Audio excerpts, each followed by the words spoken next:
Okay, divine union and manifestation. I had an interesting download last night. I don't think now is the right time to really get into it, but it was this basically, you know, the cross has, if you consider the cross as one of the lines in the cross is the masculine, one of the lines in the cross is the feminine.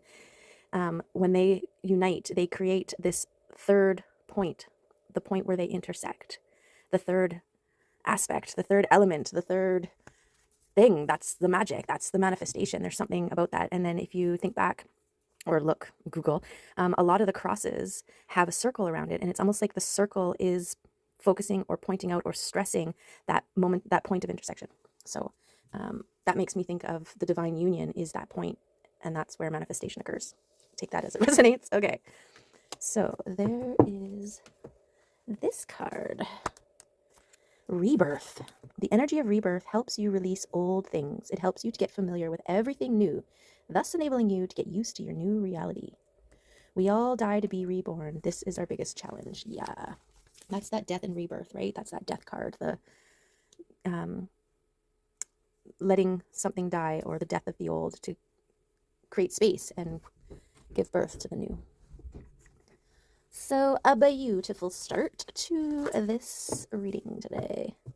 What's going on here? Okay, we got 2 cups at the bottom, divine union, 2 cups supersizing, and that's why they supersize. If you've heard me talk about supersizing before, if not, check out my other readings. But yeah, like 2 overflowing cups, 2 individuals coming together, and not only do their cups combine and create this empowered tidal wave of flow, but their cups, them individually, supersize just from the power of the union. Okay, divine union. Yes, as within, so without. So take it as it resonates for you on your journey, where you're at, your circumstances. Okay.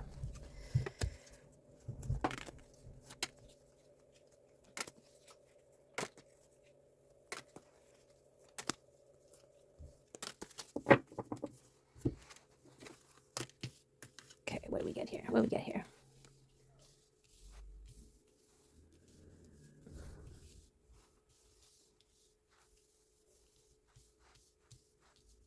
What's this guy? Okay. Okay. What's going on with this? There's that better? Yes. Okay. Wow. Okay. The sun card. This divine union and the power of the sun. Yeah, and it's almost mimicking, like, this is a zygote, an egg, and then the sperm coming in to fertilize it. These 2 aspects, the 2 things, and then this is the intersection where they intersect and it births something new. So that's amazing. Reciprocating relationships. Yeah. I'm getting very much, this is what we're talking about here. This is the divine union. And reaching a goal. This is like a manifestation coming into being. Okay. We've got coming out of the comfort zone and balancing all the aspects within the self. Overflowing cup and the spark of inspiration, following the spark, following the joy, following the things that make you go, yes. That's what leads you to the 10 of Pentacles, to abundance and love. Wow. Okay, guys. You saw it here today. Okay. So yeah, that is magical. Okay, so this is the journey to get to abundance and love, becoming an overcup through balancing, getting out of your comfort zone when the spark of inspiration hits, right? This is a goal that was set that involves reciprocating relationships, and this is the abundance, the fruitfulness, the potency of it, the sun. Wow. Okay, we're done. I think that is such a gorgeous message, all right there already. Okay, let's go. Let's get into it. Let's see what else we can pull from this message, from these messages. Okay. Okay, so this is, so we've got the Three of Wands, the ships coming in, hermiting, and the Five of Wands. People coming to celebrate, people being drawn, people being attracted. So I want to put this Hermit here because it's about coming out of the comfort zone when the inspiration, right? Like that, ooh, maybe I should go do this thing. Maybe I should turn left instead of right. Maybe I should stop at that store I've been meaning to stop at that suddenly came into my head and for some reason, right? Like those little subtle nudges that lead you into directions that you don't normally go in. Okay. And then the Hermit speaks to being in your own, being empowered, being clear of outside noise, outside clutter, outside interference long enough to hear those things, to feel those things, the inspiration, the nudges. Okay. The hermiting process is definitely a part, like just even recalibrating your nervous system or recentering, kind of dusting out, or it's like it's the same concept of stepping out of a situation in order to see it from a different perspective. You're stepping out of an environment that is bogged down by everything and everybody else, and you're creating an environment for yourself where you are the one that is taking the space, making the space. And it is from that point that you can then be like, okay, this is mine. What is this? Oh, okay. Right? Where you, if there were other things swirling around, it's like, what is this? I don't know. Is it mine? Is it somebody else's? Who knows? So that's definitely part of this process. And I feel like it's also over here because in doing that, this is basically what you're doing. You're like, okay, this is my physical realm. This is my emotional realm. This is my mental realm. This is my spiritual realm. Okay, this is me grounded and considering and conspiring and tapping in with the cosmos, right? And becoming an overflowing cup. Okay, so I feel like the Hermit was a necessary part of this process here of becoming a clear magnet for abundance and love and reciprocating relationships. Okay, so I actually want to put this Hermit in here somewhere with these kind of all interacting. Okay, it's getting weird. But you know what I'm saying?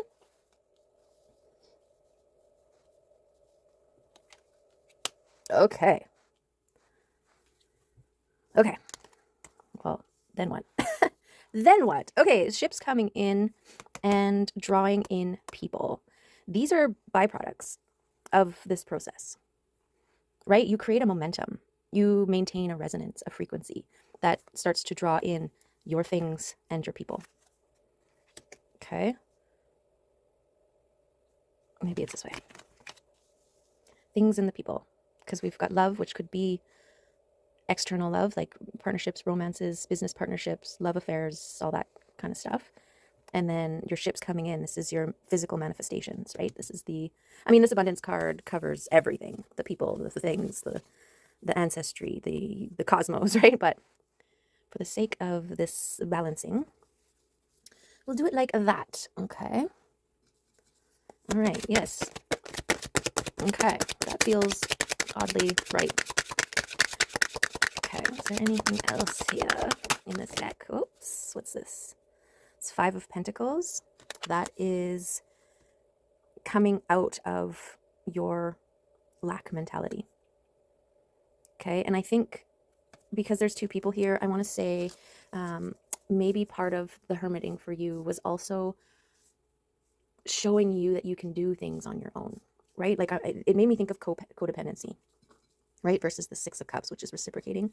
The codependent energy is definitely something you have to release yourself from through the hermiting process, right? You can't become independent when your codependent relationships are all around you. You have to release yourself from them, right? Okay, King of Wands. Who really wanted to come out? Yeah, this King of Wands knows what he wants. It's balanced, it's connected. Soul Star Chakra. The masculine and feminine energies, the angel and the devil. Okay, he wants to be out. He's one of these people that is being drawn, apparently. So this could be a business or romantic or friendship. Take it as it resonates. This is a relationship that's coming in. Okay, you saw I tried to put it away. It didn't want to. Wanted to be part of the reading. Okay, so be it. This one too, the High Priestess. This is your intuition. And this is another thing that the hermiting process allows, right? It's the same concept, the quieting all of the other noise and focusing in, tapping in, connecting in to your own voices, right? And this is that also the feeling the ships are coming in, the feeling of the abundance, and your worthiness of it. It's also what is the spark, your intuition. And this makes sense too. If this, whoever's coming in here has to also be an overflowing cup. Who's done this work, who's hermited.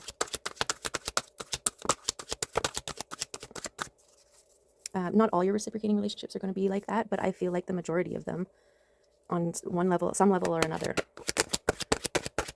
is people who are on varying stages but are doing this kind of thing. Yeah, letting go of past things, letting go of doubts and fears, the things that hold you back. It's all in your mind, right? And it also could be people, places, things, circumstances that you allow to hold back. The figure in that card, their other hand is free. They can free themselves, but they're too busy looking at the things that are holding them back. They're not quite in that, oh, I'm in charge of my own world. I'm going to just reach over and pull those things out and release myself and get up and move on with my life, right? Okay. Any more cards that want to come out from this deck to add to our reading today? The King of Pentacles. The King of Pentacles, this is the master of the manifested realm. Okay, this is the pinnacle. This is the star. This is the, like a soul star chakra, your connection to, and the star is you, a shining bright light that people are drawn to, attracted to. And this King of Pentacles wants to hold you. So this could be a business opportunity when you come, that could lead to an abundance when you follow that spark of inspiration and step out of your comfort zone. There may be an offer coming in for you, a recognition of your starhood, and someone who, yeah, recognizes the value and your stardom. And this is your ability to discern when offers are for your greatest and highest good and when they're not. And I feel like your level of discernment is because you took the time to balance and to flow. Okay, this is what's going to make sure that you're letting in love and not opportunistic siphoners. Right? Okay, this reading is pretty balanced. But if there's any more cards that want to come out, please do so now before we change decks.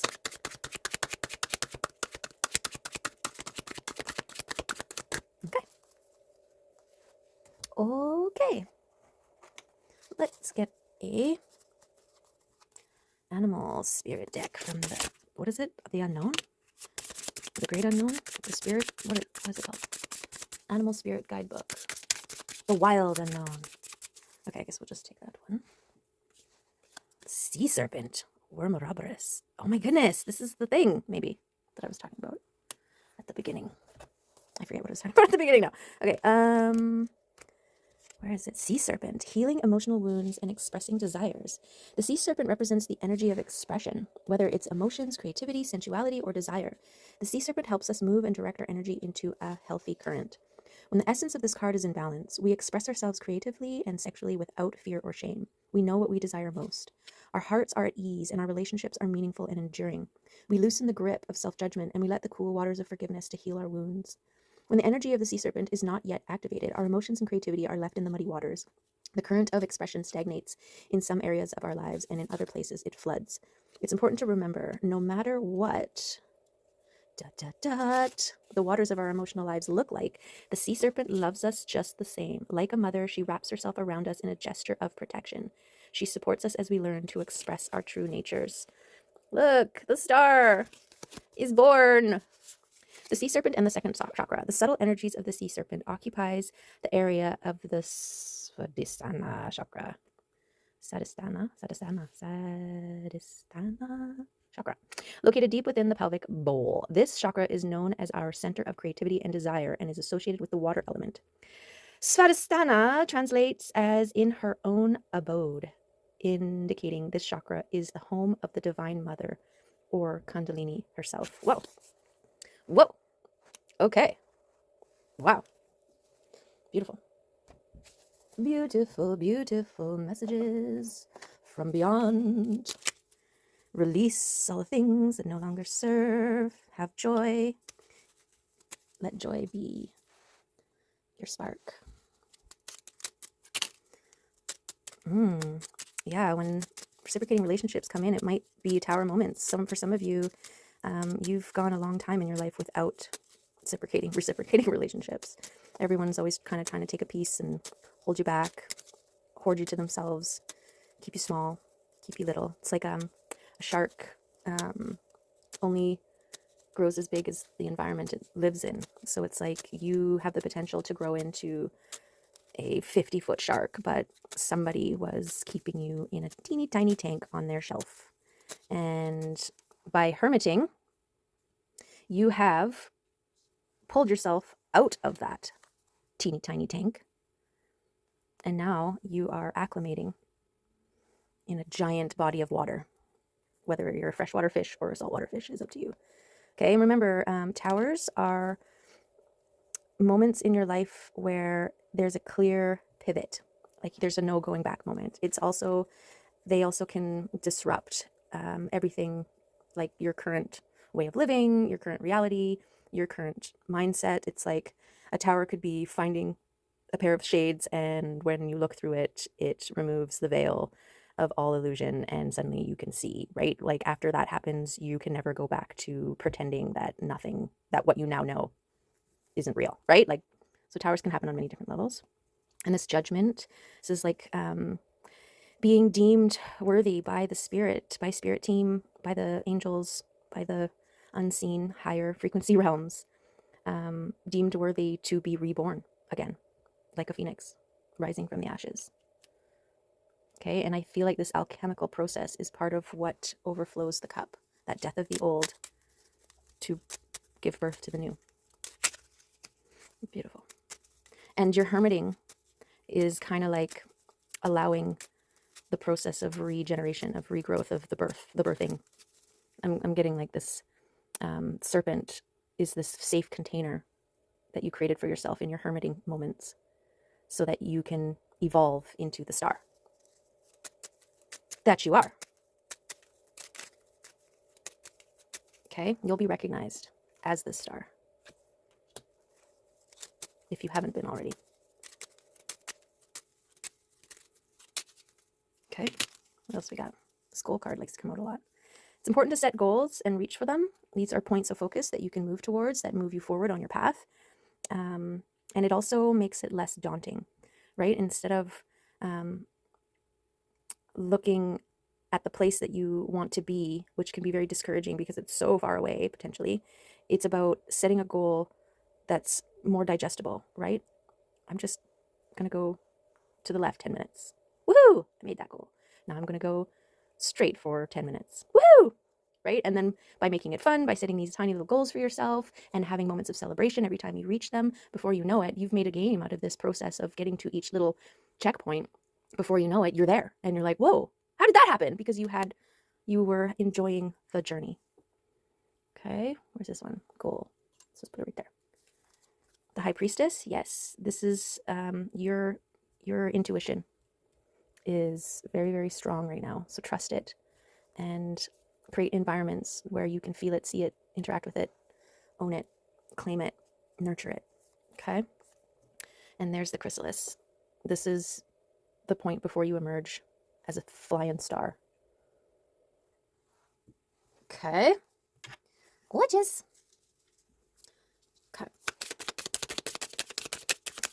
Let's throw some words down.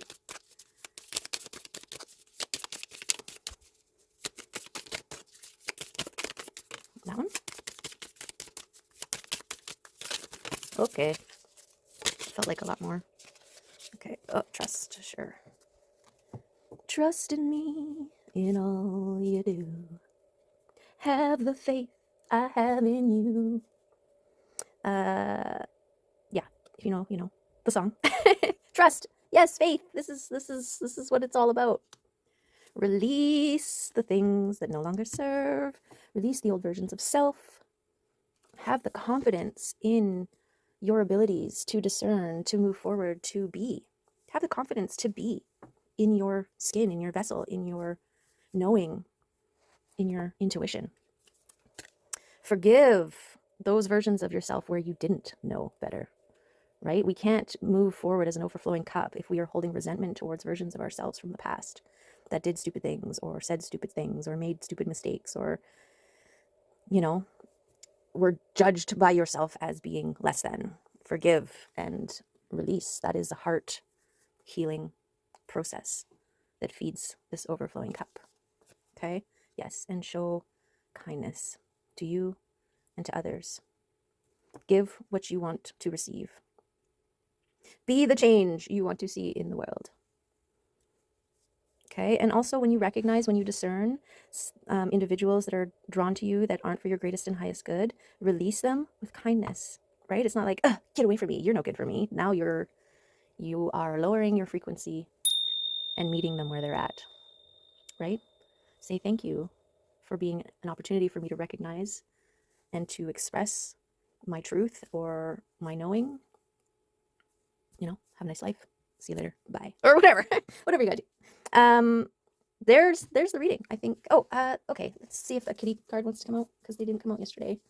And when I watched the video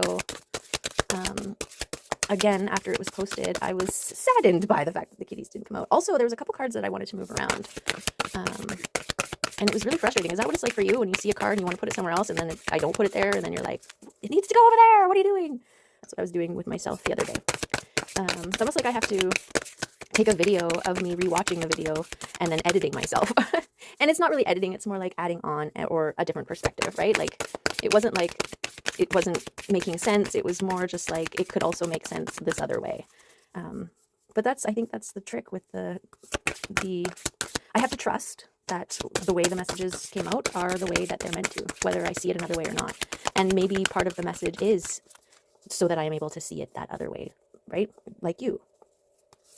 Even if these messages don't directly resonate, there may be little things within there that do. And yeah, trust the process and release. Take what resonates and release the rest. Okay, I'm going to, there we go. There's one. Oh, there's two. Okay. Patience. Meet Snugpuff. She transmutes our restless urgency and are we there yet complaints into an appreciation of what is right meow.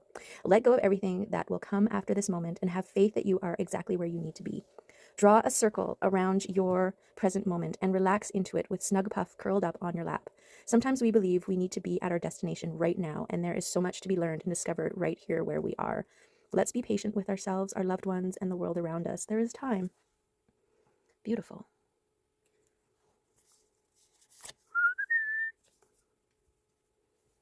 And who's this little guy? Curiosity. Meet Blaze. With eternal kitten eyes, he experiences each instance of sight, smell, and sensation as if for the very first time. His mind is a delightful question mark. When he meets another kitty, visits an unfamiliar place, or tries something new, his mind is not addled by presumptions and assumptions. He is simply curious and open. Most of all, he is curious about himself. He asks, what am I feeling right now? What do I believe? And why do I believe it? What is my heart trying to tell me? Let's cultivate this playful kitten's curiosity so we may continually learn, evolve, and discover. Aww. And again, we have a male and female balancing this reading. Beautiful, beautiful. Love it.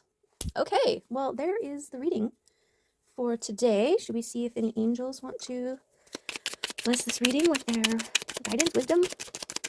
knowledge, love, insight. Open your heart and share. And do not hesitate to engage yourself for what is right. Engage yourself for what is right. Do not hesitate to engage yourself for what is right. And open your heart and share. Okay. There is this beautiful reading for today. I hope there was some moments of aha or oh, or even a okay. And whatever you're doing, make it awesome. I appreciate you being here. Thank you. And yeah, I'll see you in the next one. Hopefully. Love you. Bye.